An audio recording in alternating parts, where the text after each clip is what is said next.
এই কয় বছরে চেয়ারম্যানের ওয়াজ একটু কড়াকড়ির সাথে করাতে এখন মসজিদের চেয়ারম্যান কমে গেছে।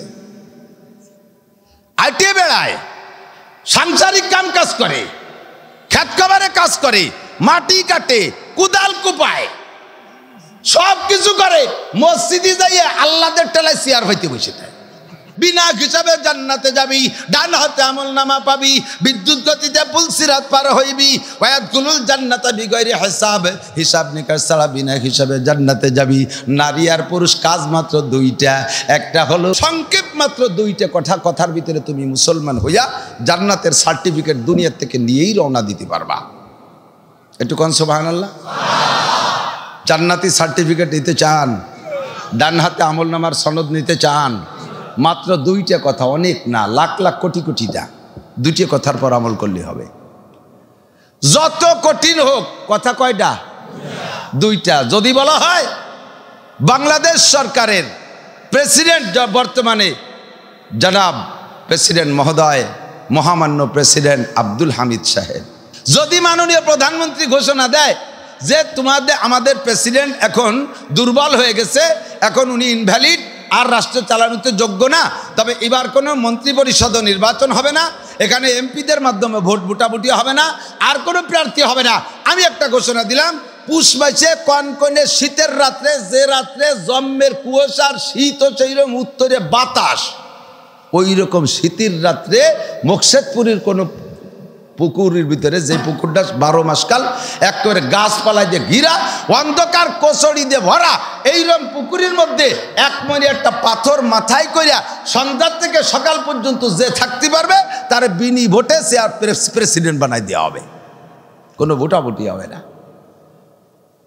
এই প্রেসিডেন্ট হওয়ার জন্যে দেশে লোকজনের অভাব হবে? যুবকরা কয় তেল মা খাইয়ে, সরষের তেল 2 গায়ে মাহাইয়ে, গরম চা খাইয়ে, দরকার হয় রাতভর থাকবো হেনে। একটা রাত মাত্র, রাত কয়টা? যত কঠিন হোক রাত তো মোটে একটা, যত কষ্ট হোক রাত তো একটা। 5 বছরের যদি প্রেসিডেন্ট হব, বাংলাদেশ আমার হাতে, দরকারে অর্ধেক বেঁচে চিকিৎসা হয়ে আসবো, করোনা মরুনা যা হয় হবে, রাত তো মোটে একটা। যত কঠিন হোক রাত মোটে একটা। আল্লাহ পাক বলেন যত কঠিন হোক কাজ মাত্র দুইটা। মুসলমান হবি, আরশে আজিমের নিচে চা পাবি, আমি আল্লাহ তোরে হাতে মুখে উঠে খানা খাওয়াবো, আমার নবী তোরে কোলের মধ্যে বসাইয়া হাউজে কাউসার পান করাবে, বিনা হিসাবে জান্নাতে যাবি, ডান হাতে আমল নামা পাবি, বিদ্যুৎ গতিতে পুলসিরাত পার হইবি, ওয়ায়াদখুলুল জান্নাতা বিগয়রি হিসাব, হিসাব নিকাশ ছাড়া বিনা হিসাবে জান্নাতে যাবি। নারী আর পুরুষ কাজ মাত্র দুইটা, একটা হলো মা তাকুমুর রাসূলু ফাখুযুহু, ওমা, আরেকটা হলো ওমা নাহাকুম আনহু ফান্তাহু। কাজ মাত্র দুইটা, বুঝে নেন সোনা লক্ষ্মী, কিয়ামতের ময়দানে স্বীকার করতে পারবেন না। একটু জবানে উচ্চারণ করে বলেন, কয় কাজ? কাজ মাত্র দুইটা। ও দোস্ত, মাত্র দুইটা কাজ। একটা হলো আল্লাহ পাক বলেন আমার রসুল যা ধরতে বলে ওইটারে ধরো, আর একটা হলো আমার রসুল যা ছাড়তে বলে ওইটা ছাড়ো। আমি বলে থাকি, প্রশ্ন যদি ছোট হয় শিক্ষিতরা জবাব দেন, প্রশ্ন যদি ছোট হয় অ্যান্সার কিন্তু বড় হয়, ঠিক না? আর প্রশ্ন যদি বড় হয় অ্যান্সারের অনেক কথা প্রশ্নের মধ্যেই চলে আসে, উত্তরের সময় যে তা ছোট হইয়া যায়। প্রশ্ন ছোট, অ্যান্সার কিন্তু অনেক বড়। ধরারগুলো ধরো, ছাড়ারগুলো ছাইড়া দাও। ধরার কি কি আছে এক সাইডে বলা শুরু করলে সারা জীবন বলেও শেষ হবে না। ধরারগুলো এত ধরার, আর ছাড়ারগুলো যা যা আছে এগুলো ছেড়ে দাও। রসুল যেমন করেছে তেমনই করো, রসুল যেমন ছাড়ছে ওই রকম ছাড়ো। ধরারগুলো ধরছো, ছাড়ারগুলো ছাড়ো নাই, অর্ধেক মুসলমান। ছাড়ারগুলো ছাড়ছো, ধরারগুলো ধরো নাই, অর্ধেক মুসলমান। 50 মুসলমান হলে হবে না। আল্লাহ বলেন ইয়া আইয়ুহাল্লাযীনা আমানু উদখুলু ফিস-সিলমি কাফা, হে ঈমানদাররা তোমরা ইসলামের মধ্যে প্রবেশ করো, ইসলামের মধ্যে প্রবেশ করো। কাফা, পরিপূর্ণ মুসলমান হও। ওয়ালা তামুতুন্না ইল্লা ওয়া আনতুম মুসলিমুন। 50 মুসলমান হইয়া আইসো না, 75% মুসলমান হইয়া আসো না, 25% মুসলমান হইয়া আইসো না, 100% মুসলমান হইয়া আসো। উদখুলু ফিস-সিলমি কাফা, মাথা থেকে পায়ের তালু পর্যন্ত আগে মোহাম্মদী সাজে সাজাও। তোমার ব্যক্তি জীবনটারে সাজাও, তোমার পরিবারটারে সাজাও, তোমার অর্থনীতিরে সাজাও, তোমার সমাজনীতিরে সাজাও, তোমার রাজনীতিরে সাজাও, তোমার আন্তর্জাতিক নীতিরে সাজাও। সুবহানাল্লাহ। কুল্লু উম্মতি ইয়াদখুলুনাল জান্নাহ। রহমাতে আলম নবী আমারে ফেলাই তুই জান্নাতে যাওয়ার লুবি না। জান্নাত বিশাল পায়া নবী পিছনের দিক তাকাবেন না, এরকম না। আমার নবী সে নবী না, সব উম্মতের তাকাজা নবীর অন্তরে। আমি সব উম্মতরে নিয়ে জান্নাতে যাব। আর একবার কোন সুবহানাল্লাহ। এরপরে হুজুর একটা কোটেশন দিয়া, আরবিতে কয় ইস্তেসনা, ইংরেজিতে বলে কোটেশন। নবী একটু ভাগ করে দিয়ে বলেন ইল্লা মান আবা, কিন্তু যেই উম্মতের নাম হবে আবা, তুমি না জান্নাতে যাবা, তুমি জাহান্নামে যাবা। যার নাম হবে আবা ওইটা জাহান্নামে যাবা। কিলা মান আবা ইয়া রাসূলুল্লাহ, আমরা তো সকলের নাম জানি, যারা আমাদের সাহাবায়ে কিরাম, আবা নামের তো কেউ নাই। আবা আবার কার নাম? হুজুর বলেন মান আতানি দাখালাল জান্নাহ, আমার সাথে 6 জীবনে যার মিল হবে, আমার সাথে 6 জীবনে যার, এই 6 জীবন মনে আছে? আমার সাথে 6 জীবনে যার মিল হবে। ব্যক্তিগত জীবনটা আমার সাথে মিল আছে। তোর চুল আমার চুলের মতো, তোর মোষ আমার মোষের মতো, তোর দাড়ি আমার দাড়ির মতো, তোর পোশাক আমার পোশাকের মতো। আমার পকেটে মেশাক থাকে, তোর পকেটে মেশাক আছে। আমার ঢিলা কুলুক আছে, তোরও ঢিলা কুলুক আছে। আমার তো খানা দস্তার খানা, তোরও খানা দস্তার খানা। আমার সব কিছুর সাথে তোর বডির সাথে মিল আছে। 1 নম্বরে মিল, 2 নম্বরে পারিবারিক মিল আছে। আমার মাইয়া কোনোদিন কোনো আড়ঙে যায় না, আমার বাসার মেয়ে ছেলেরা কোনোদিন অর্ধ উলাঙ্গিনী হয়ে বাজার ঘাট মার্কেট করতে যায় না, আমার ফ্যামিলির মেয়েরা চাকরি বাকরি করে না, আমার ফ্যামিলির মেয়েরা অন্য জায়গায় বাস করতে যায় না, আমার মেয়েরা রাস্তাঘাটে বিল্ডিং মেরে বেড়ায় না, আমার পারিবারিকভাবে কোনো বেপরদা নাই, আমার ফ্যামিলির একটা সদস্য বেনামাজি নাই। তুমি বুড়ো নামাজ পড়তে গেছো, সূরা ফাতিহার মধ্যে পড়ছো ইয়াকা না'বুদু, পড়ছেন না? কি পড়ছেন? শুনতেছেন সবাই? পড়েন আলহামদুলিল্লাহি রাব্বিল আলামিন আর রহমানির রহিম মালিকি ইয়াউমিদ্দিন ইয়াকা না'বুদু ওয়া ইয়াকা নাস্তাঈন। কি বলছেন জানেন?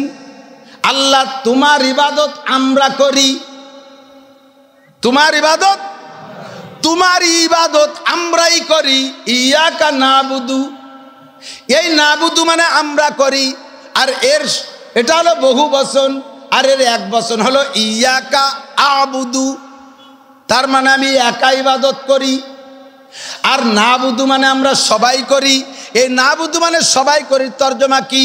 আল্লাহ আমিও করি, আমার বউও ইবাদত করে, আমার ছেলেও করে, আমার মেয়েও করে, আমার নাতি নাতনি করে, আমার পুতা পুত্রী করে, আমরা সবাই মিলে তোমার ইবাদত করি। অথচ বউ নামাজ পড়ে না, ছেলে নামাজ পড়ে না, বেটার বউ নামাজ পড়ে না, মেয়েরা নামাজ পড়ে না, নাতি পুতা বড় বড় একটা নামাজের কাছে আসে না। বুড়ো কালে যখন দুর্বল হয়েছে, হাঁটুর বল নাই, এতদিন নামাজ পড়ে নাই, আজকে অল্প কিছুদিন হলো এই ওয়াজের মাঠেতে যাইয়া অথবা তবলিগালাদের সোয়ালাইগা অথবা সরগুনার সাথে একটু ধাক্কা খাইয়া ওই ধাক্কায় মসজিদে আইছে। এতকাল নামাজ পড়ে নাই, গিরে মিরের মধ্যে হাঁটু মাটুর মধ্যে সব জায়গা ভিজলে শুয়ে গেছে, গিরিশ মিরিশ টাইট হয়ে গেছে, রুকু হয় না, সিজদা হয় না, বাজ হয় না, কুড়া হয় না। এরপরে বাড়িতেও হাসার সাথে চেয়ার একটা লাগাতে যায়। আমি এই কয় বছরে চেয়ারম্যানের ওয়াজ একটু কড়াকড়ির সাথে করাতে, এখন মসজিদের চেয়ারম্যান কমে গেছে, আইটে বেড়ায়, সাংসারিক কাম কাজ করে, খেত খাবারে কাজ করে, মাটি কাটে, কুদাল কুপায়, সব কিছু করে, মসজিদে যাইয়ে আল্লাহদের টেলায় চেয়ার হইতে বসে থাকে। আছে না নাই? যে কুজো হতে পারে তার প্রমাণ কি? কুদালকে উপর দিক কুপায় নাকি? কুদাল কুবাতে মাটিতে কোপ দিয়া লাগে না? ও দুদু, তুমি কুজো মাটি কুবাতে পারো, কুজো রুকু দিতে পারো না কে? দাঁড়ায় থাকতে পারো যেখানে ঘন্টার পর ঘন্টা, মসজিদে এসে দাঁড়াতে পারো না? আবার একে যদি মশলা কই, থো ওরম হুজুর আমার ভগেটে আছে। তোমার ভগেট কত বড়? দেই ভগেটটা। বুখারি পড়াই আমি, মুসলিম পড়াই আমি, তিরমিজি পড়াই আমি, হিদায়াত পড়াই আমি, মিশকাত পড়াই আমি, আর হুজুর মুফতি সব তোমার পকেটে। হাও কথা কইয়া ওই রকম কুয়োরার নামাজ না পড়ে বাড়িতে শুয়ে থাকবে। এক রিকাত হয় না। শরিয়াতের কাছে কোনো ফাজলি আমার মাতবাড়ি আছে? কতক্ষণ আছে?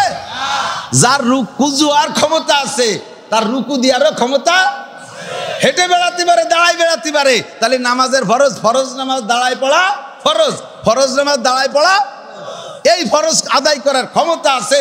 কুজো অতি পারো, পকেটে তাতে মোবাইল ছুটে গেল, তাদের কুজো ইয়ে উঠলিয়া নাকি বাউ দিয়ে খুঁচাই উঠেছো।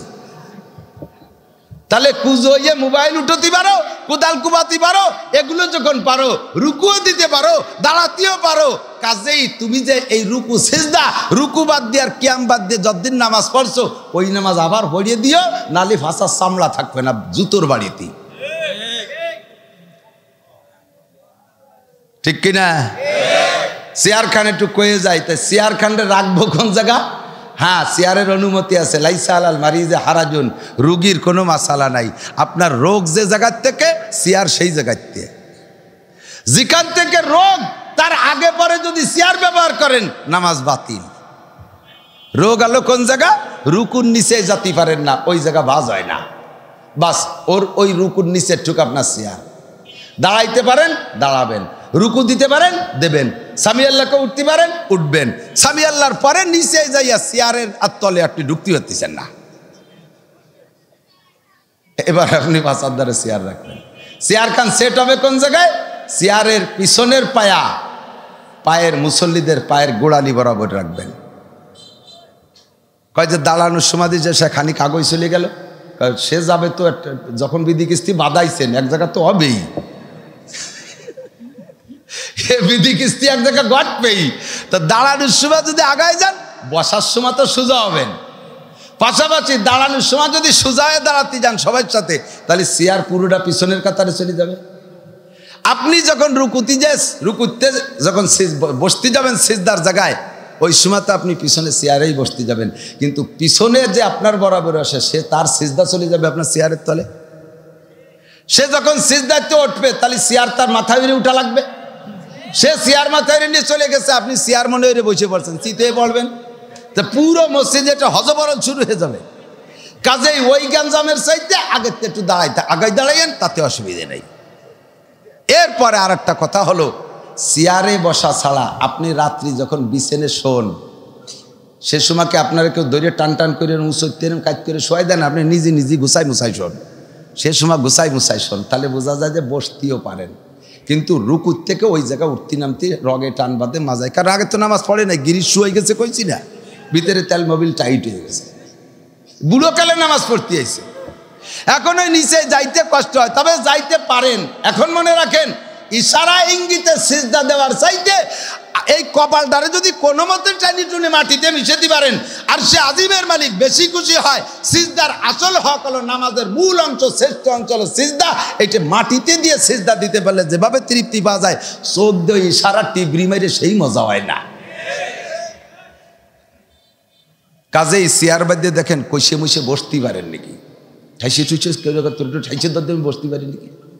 ঠাইসে চুইছে যদি বসায় দেয়, তাহলে কুজইয়ে সিজদাটা মাটি দিতে দিয়েন, তাহলে ইশারার সিজদার চাইতে কোটি কোটি গুণ বেশি মজা আপনিও পাবেন। এই কপাল আল্লাহ পাবে। কে পাবে? কপালের মালিক কে? আল্লাহ পাবে।